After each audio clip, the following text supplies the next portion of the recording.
Presiden Joko Widodo meminta aparat hukum mengusut tuntas hingga ke akar perihal kisruh minyak goreng yang dalam beberapa bulan terakhir menjadi persoalan. Pernyataan Presiden keluar setelah Kejaksaan Agung menetapkan 4 orang tersangka dugaan korupsi kebijakan minyak goreng.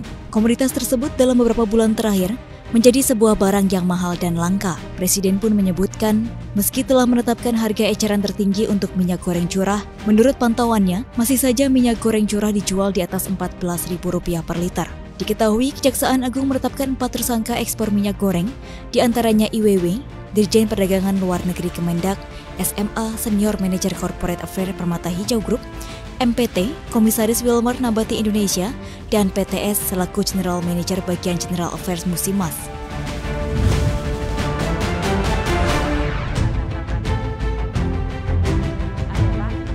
Menteri Keuangan Sri Mulyani menyebut subsidi liquefied petroleum gas alias LPG hingga akhir Maret 2022 melonjak 2 kali lipat dibandingkan periode yang sama tahun lalu. Secara terperinci, subsidi LPG 3 kg hingga Maret 2022 tercatat Rp21,6 triliun atau melonjak 2 kali lipat dibandingkan periode yang sama tahun lalu. Kenaikan subsidi LPG ini salah satunya karena dipicu kenaikan konsumsi di masyarakat. Hingga Februari 2022, volume penyaluran LPG 3 kg tercatat mencapai 1,21 juta ton, naik 4% dari volume penyaluran pada periode yang sama tahun lalu. Meskipun secara volume, kenaikannya tipis, namun lonjakan subsidi terjadi akibat naiknya harga LPG internasional yang merujuk pada kontrak price Aramco. Bila dirata-rata selama Januari-April 2022, harga LPG internasional tercatat telah mencapai $839,6 AS per metrik ton. Angka ini jauh lebih besar dari asumsi awal tahun sebesar $569 AS per metrik ton.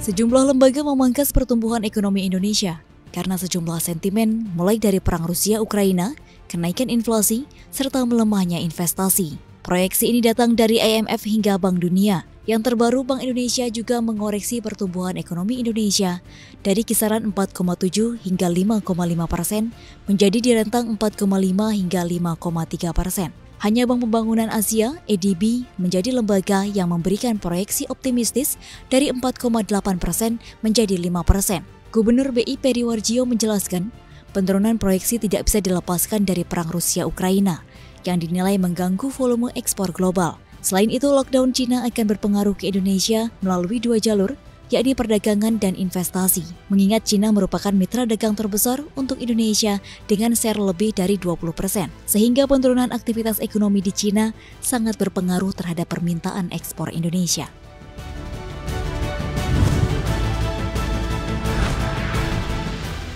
Dana Moneter Internasional atau IMF memangkas proyeksi pertumbuhan ekonomi global tahun ini menjadi 3,6% dari proyeksi sebelumnya 4,4% di awal 2022. Perang di Ukraina lagi-lagi menjadi biang kerok yang memukul mundur progres pemulihan global dari pandemi. Menurut IMF, penurunan double digit pada PDB Ukraina dan kontraksi pada ekonomi Rusia akan menciptakan efek rambatan terhadap seluruh negara di dunia. Ini adalah untuk kedua kalinya IMF merevisi ke bawah proyeksinya. Januari lalu, Lembaga Keuangan Internasional ini juga menurunkan proyeksi pertumbuhan ekonomi global dari 4,9%. Lebih lanjut, IMF mencatat ekonomi AS akan melambat pada 2023, yaitu hanya tumbuh 2,3%. Sementara Cina diproyeksi akan tumbuh 5,1% pada periode yang sama.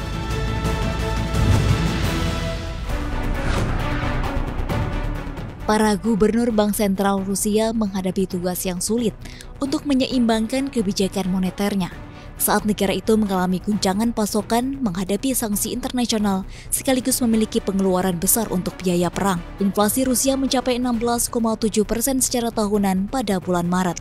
Jika dipantau secara bulanan, inflasi negeri beruang merah sebesar 7,61% menjadi tingkat tertinggi sejak 1999. Bank Sentral memangkas suku bunga utamanya dari 20% menjadi 17% di awal bulan ini untuk mengurangi dampak sanksi ekonomi. Geliat Bank Sentral Rusia mengindikasikan bahwa dampak dari sanksi mulai meluas dari pasar keuangan ke ekonomi real. Apalagi Rusia juga menghadapi default besar pada utang luar negerinya, kecuali jika dapat kembali membayar pemegang obligasi dalam dolar Amerika Serikat. Guncangan di ekonomi Rusia ini menyebabkan Bank Dunia telah memproyeksikan bahwa PDB Rusia akan menyusut 11% tahun ini. Sementara IMF memproyeksikan Kremlin harus menghadapi kontraksi 8,5% pada tahun 2022.